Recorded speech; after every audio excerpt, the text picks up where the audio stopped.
Let me read this one more time.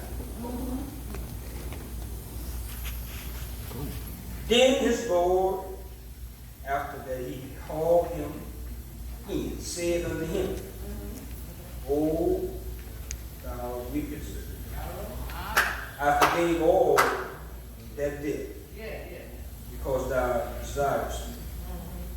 Shouldst not thou also have had compassion on thy fellow servant, even as I had pity on thee?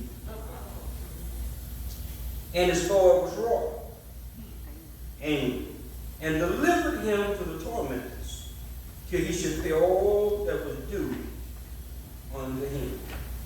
Finally, verse 35. So likewise shall my heavenly Father do also unto you, if you from your hearts forgive not everyone his brother their trespasses. Amen. May the Lord have blessings to the readers, the hearers, and those that obey his word. Amen. Thank you, Essex. All right. Amen. Today we conclude this theme. What does the Bible have to say about unforgiveness? Can I tell you, my brothers and sisters, that unforgiveness is a sin? Amen. All right. Unforgiveness is a sin. Yeah. There is some consequences for sin. All right. Amen. It does not matter what type of sin it is. All sin is sin under God. We sometimes we put levels of sin. But I come by to tell you that all sin is sin. When you look at the context here, the consequence for unforgiveness is judgment. All right. Amen. We may not want to accept that, but the consequences for unforgiveness is judgment. All right. Judgment Day is a day that awaits all of us. Amen. All of us will approach Judgment Day. The question is, can you avoid judgment? Yes, you can. Can you avoid Judgment Day? Amen. Judgment Day is coming. Regardless of whether or not you want it to come or not. But judgment is different. All right. On judgment, you can be found guilty or innocent. Come on now. Amen. Amen. In our text today, we will discover today that we can avoid being found guilty. On Judgment Day, we can avoid being found guilty. I don't know about you. I want to be found innocent. Have I got a witness? I want God to find me guilty on Judgment Day. In our text today, we will discover today that you and I can avoid being found guilty. Listen attentively as you hear how you can avoid being. This servant here, as Malcolm said so vividly earlier, he had received forgiveness. All right. Have I got a witness? Yeah. He had an enormous debt, faith that had been owed to the king, and he came to the king and he pled with the king to forgive him and have mercy on him. And because of his pleading with the king had compassion on him and forgave all his debt. As I was reading, as I was studying, it was somewhere in the millions of dollars as far as how much he owed to the king. And the king forgave all of that debt. Amen. Stay with me. And then he ran across somebody who owed him a smaller debt. He was unforgiving. He forgot that he had just been forgiven. The Bible said that he laid hands on the man. All right, brother. Have I got a witness? With the attempt of squeezing his money back out of him, that he might get all that he owed him. Forgot that he had just been forgiven. So we come to verse number 32. The word gets back to the king. The word gets back to the king that the one that he had forgave had not forgiven somebody that come to him for forgiveness. Sometimes we forget that God has forgiven us. Have we got a witness? So the Bible says in verse 32 that then his Lord, after that, he called him in. He calls him in a second time. This time, he did not call him in to forgive him. Have I got a witness?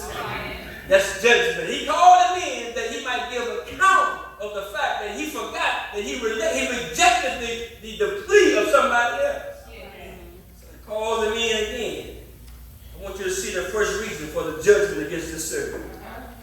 Bible says that the Lord called him thy wicked servant. The first thing I want you to see is that those that are unforgiving, he says that you are a wicked servant. When we neglect to forgive somebody, it suggests that we are wicked. Hello, somebody. It suggests that we have sinned. It suggests that we have some evil in us. When we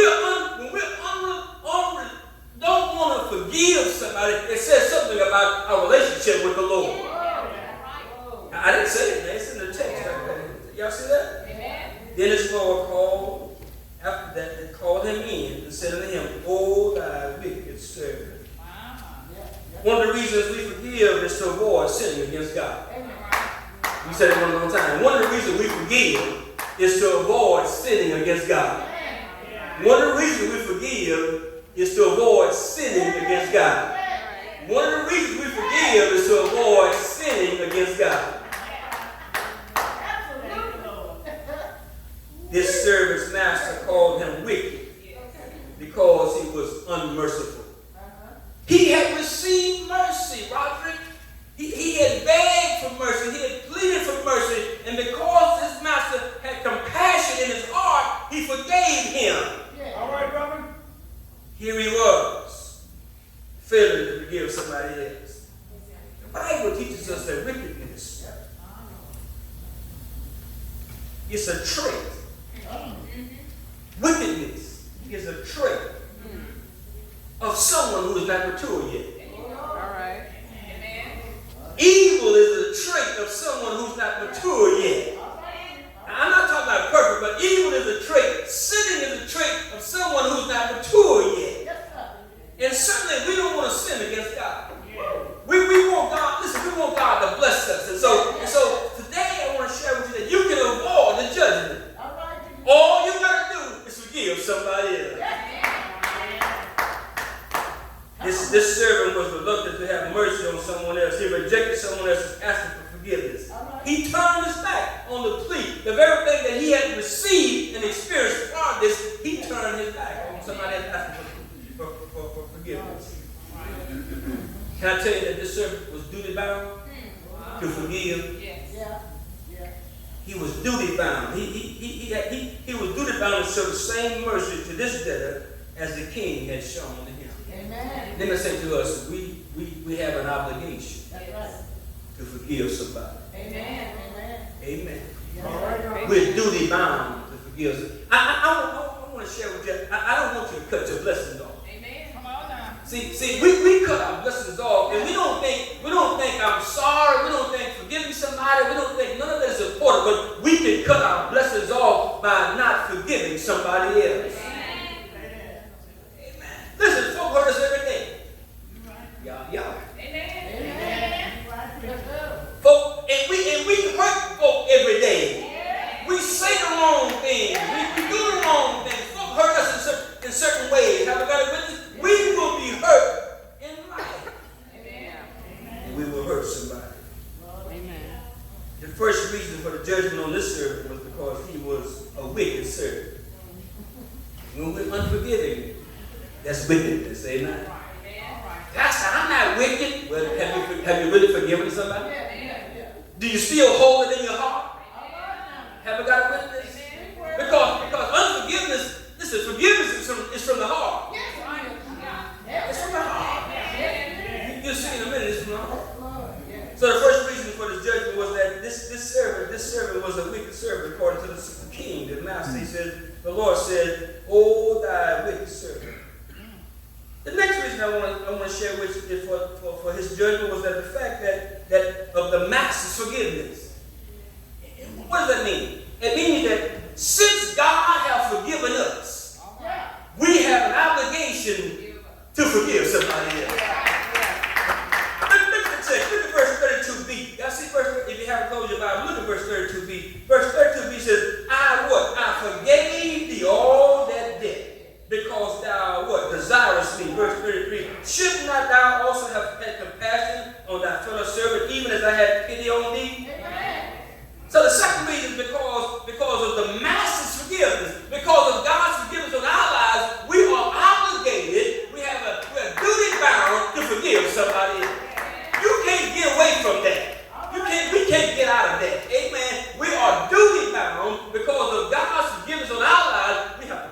somebody else.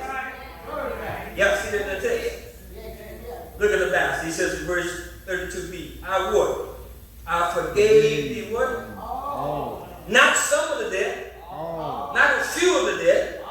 Have I got a witness? The servant had received forgiveness from his master for all his debt. God has forgiven us for all of our.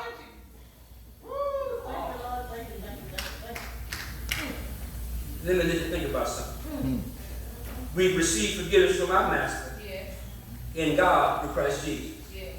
I say we receive forgiveness through our master by way of Christ Jesus.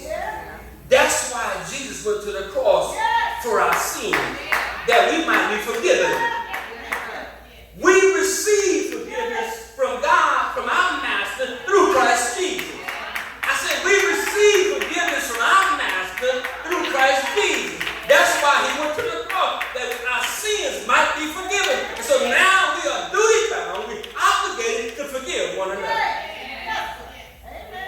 Oh, I know we're going to get hurt again and over and over and over again. Hello, somebody. But each time we get hurt, we've got to forgive.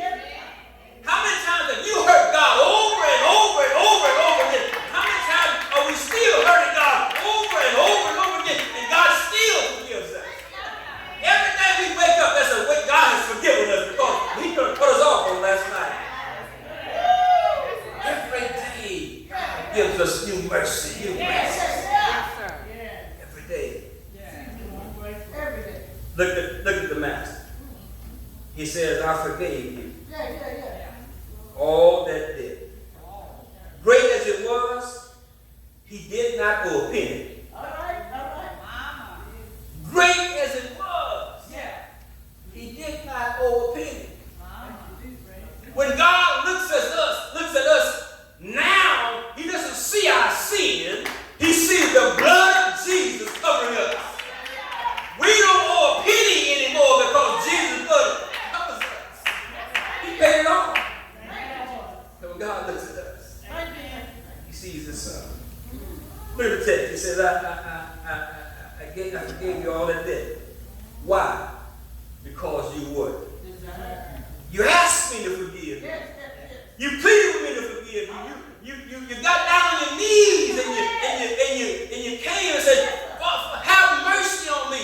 Have I got a witness? And because of the master's compassion, he says, I forgave you all that debt. You didn't call on me to help you to make the payments. You didn't ask me to reduce the payments. Have I got a witness? You asked me to what? To forgive you of all the debt.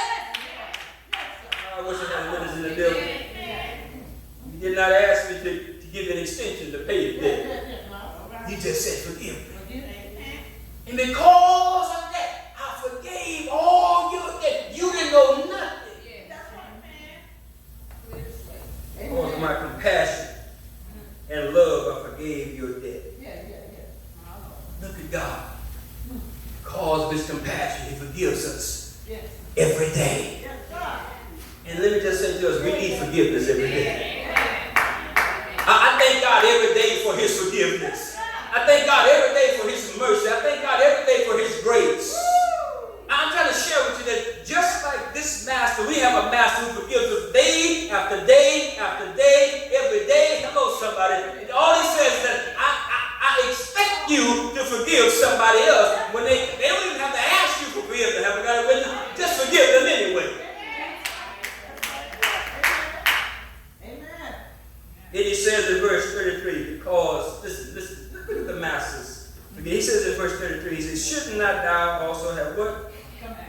Have had compassion. The king expected the servant to have mercy on his fellow servant and forgive his debt, just as he had received mercy and forgiveness himself. And God expects us to have mercy, Madeline, on and forgive others just like God forgave us. It's right there in the Word. I'm not putting anything there. It's all right there. There's power in the Word. So that's why it's so important that folk come to Bible study, come to church worship service like this. We get some. See, when you leave here today, your life ought to be changed.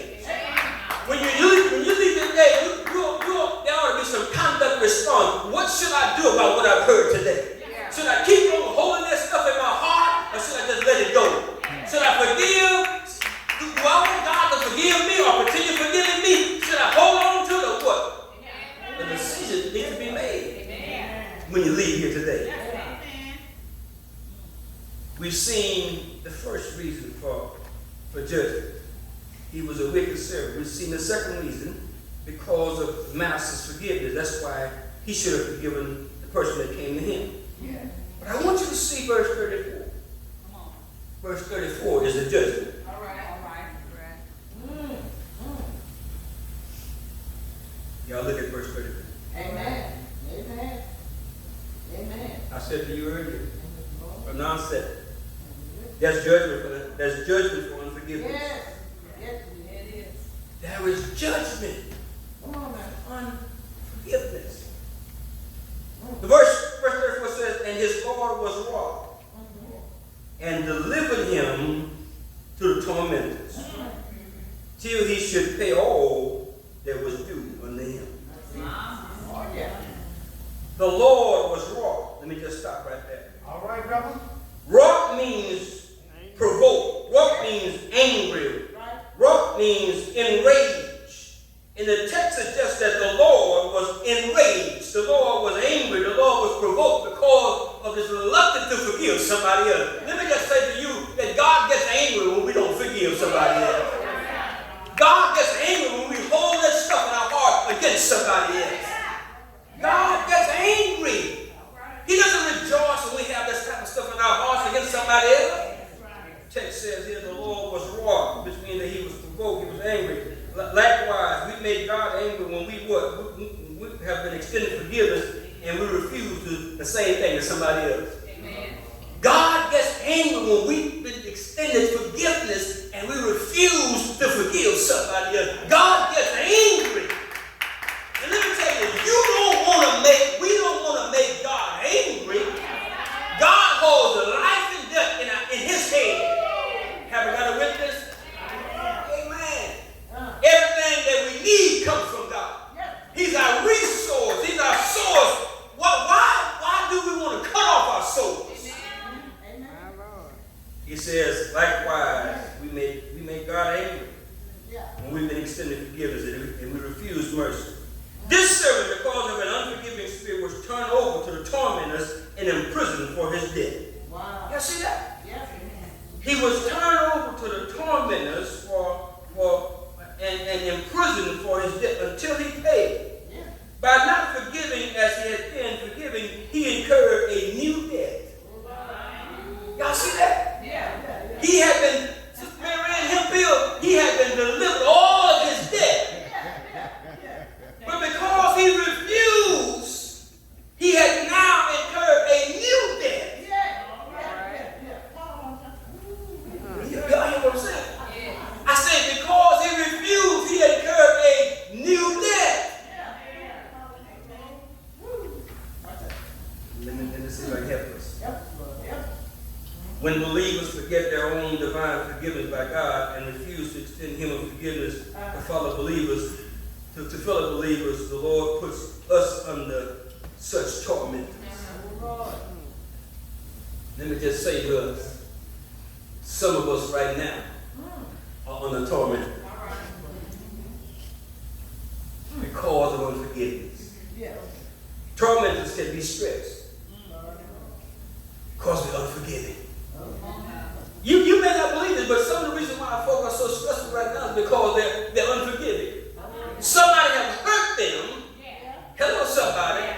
And they're angry about it, and they're stressed out about it. They can't let it go.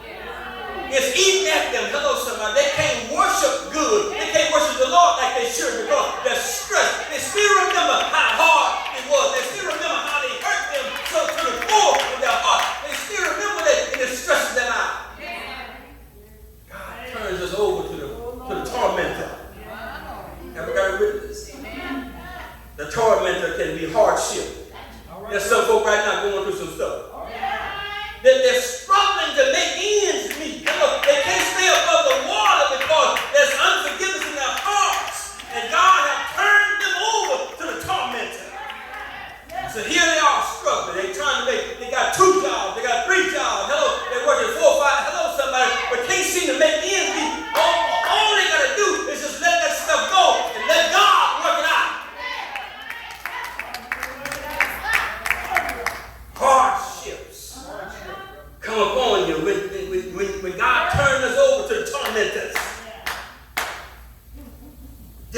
difficulties in life. Pressure. So just pressure down. Just pressure. About to burst. You know, pressure bursts the pipe, right? Some of us are so pressured. We're about to explode. Somebody might say the wrong thing, we'll explode like nothing. You know why? Because there's stuff in our hearts. Come on, Reverend. About to explode. And listen, what we do is we explode on the wrong person. Sometimes we explode on the one who's trying to help us, the one who's been there by our side, who watched the back, who's taking care of us. We explode on the wrong person. And that person's like, what the heck? What did I do? What's going on here? Pressure. God had turned him over to the tormentor. Just like this king did, he turned him over to the tormentor, put him in prison until he paid the debt. God will allow us to be in prison until we confess that we are unforgiving. Y'all ain't hear what I'm saying? I say God will put us in, he will allow us to be in prison, in bondage, until we confess that we have unforgiveness in our heart. We got to come clean with God. Yes, God, I have some stuff in me. Yes, God, I need you to help me to get it out of me. Then God can do some things in your life. People are bound down. Coming to church, bound down. Come on, Reverend. Can you worship the Lord mad like they're eating prunes and lemons? Come on, words just pricking them, the word just hitting them, and they ain't budging. Never got rid of this hardcore. But I come by to tell you that you need to let all that stuff go. Come on, Reverend. Tormentors, difficulties, until the sin is confessed and forgiveness is granted. See, we got to come clean. The Bible says in 1 John 1, if I confess my sin, if I confess my unforgiveness, hello, somebody. If I confess my unmercifulness, if I confess, because he's a just God, have I got a witness? He will forgive you and cleanse you of all unrighteousness. It's not going to get any better until you come clean with God. Yes, God, I got some stuff in me. I'm talking to me. I ain't talking to nobody else. I'm talking to me. I know. You know my story. I told it in the Bible. Said I'm talking to me. James, look what James says. James says in chapter 2, verse 13, judgment will be merciless to the one who has shown no mercy. Judgment will be merciless to the one who has shown no mercy. We don't want to be there. Merciless, which means there's no mercy because you have not shown any mercy. That's what James chapter 2, verse 13 says. But I want you to see the standard of forgiveness. Just in case you don't know that there's a standard of forgiveness. Because God has forgiven us, we owe it to him to forgive others. That's the standard. That's the standard because God has forgiven us. We are duty bound to forgive those who trespass against us. Yes, sir. That's the standard. When we do not forgive, it puts us back in debt to God. Y'all hear what I'm saying? Yes. We incur a new debt. Jesus already paid the price for our debt. But when we don't forgive somebody, we incur a new debt. Oh, Lord, y'all ain't hear me. Jesus taught the disciples to pray. He said, and forgive us our debts as we forgive our debtors. And forgive us our debts as we forgive our debtors. All right, Reverend. Jesus taught his disciples to forgive our debts as we've been forgiven. Got a question for you. All right. What if God forgave you like he forgive others? What if God forgave you like you forgive others? What if God hold on to that stuff like you hold on to that stuff? Where would you be? Ever got this?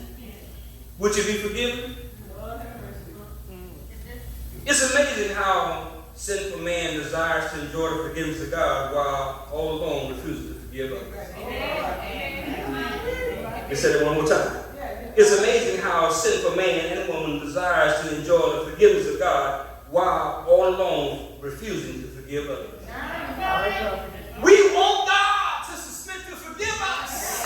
We want to enjoy God's forgiveness in our lives, but it's amazing how that we want God to forgive us, but we don't want to forgive nobody else. I just ain't doing it. My brother told me, Pastor, I'm just not doing it. It's okay, brother, that's your choice. You have to do it. But I know somebody who will make, he will allow you to go through some stuff that one of these days you're going to come crying down here. Father, forgive me. God, I've hurt somebody. I've had it in my heart against somebody. You don't want that to happen. Go on to the secret, verse 35. Here's the conclusion of the matter. We've heard reason number 1, we've heard reason number 2, we've seen the judgment. Here's the conclusion of the matter. All right. Verse 35. I need you to read that for me. Can you read it? Those of you who have not put your Bibles up there. Amen. I need you to read that, verse 35. So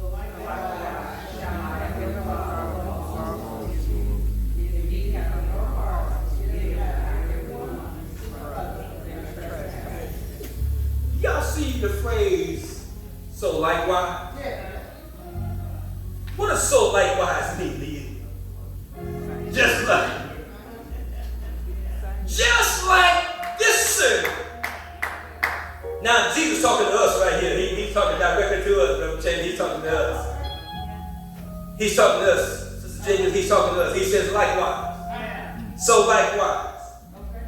Similarly, equally, in like manner also, just like, so shall you and I. Likewise. Y'all see that? Shall my heavenly Father do also to you? Oh my God, my God, my God, my God. So likewise, here's how you can avoid verse 35. Because forgiveness comes from the heart. He says, so likewise. Here's a statement that should get our attention. The point is clear. The point is critical. It's critical because it determines our eternal destiny. This verse right here. So likewise, it determines our eternal destiny. You can go to heaven or you can go to hell. It's our choice. You can receive the blessings of God or you can receive the curses of God. It's your choice. If you want to keep on living like you're living in misery and stress, hello somebody, in pressure on your life, you can do that. Or you can live delivered, free, hello somebody, worshiping God. Can you imagine standing before God asking for mercy and forgiveness when you have not shown mercy and forgiveness to others? We all going to stand before God. But let me just say this. When you stand before God, it's no time to get it right. We can't get it right then. It's all it's done. Haven't got a witness, it's done. He says, likewise. So likewise shall my heavenly Father do also unto you. Jesus says his heavenly Father will do likewise the same to unforgivers. The unforgiver will receive the same judgment as this servant received in this text. You don't want God to turn you over to the tormentor. You don't want God to cut you off. God has been good to us in here. He said God has been good to us. I know for a fact God has been good to me. And I think I strive not to let God turn me over to the tormentor. See, I'm striving to seek forgiveness from somebody because I had something in my heart. Never got a witness. I've got to get it out. If I want God to continue blessing me, hello somebody. If I want God not just financially, not just tangibly, if I want the peace of God in my life, hello somebody. If I want to get to worship in harmony and love with one another, I want to get that stuff out of my heart. says that's how my heavenly Father will treat you. If from your heart, forgive now. Y'all see that? Forgiveness comes from the heart, brought about with a new nature created in Christ Jesus. I say forgiveness comes from a heart brought about a new nature in Christ Jesus. The writer says in 2 Corinthians 5:17, therefore if any man be in Christ, what? He's a new creature. Old things are passed away, behold, all things have become new. Forgiveness is from the heart. I say forgiveness is from the heart. When you have been changed, when old things have passed away, behold, all things have become new. You have a new heart. See, when you can't forgive somebody, something's wrong with the heart. The heart has not been changed. We're giving lip service. We're passing, we're thinking, because it's not genuine, it's real.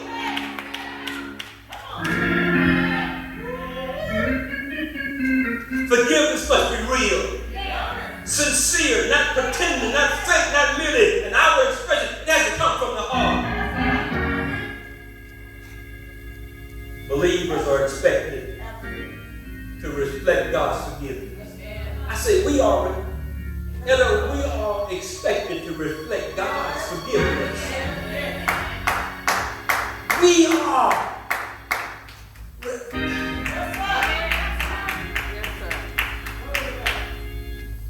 We experience God's forgiveness. And we ought to reflect God's forgiveness. If we fail, if we refuse to forgive others from the heart, the same thing will occur to us that occurred to the servant in this text. See, what I want you to do is go back home and read this text. Because it needs to soak in our heart.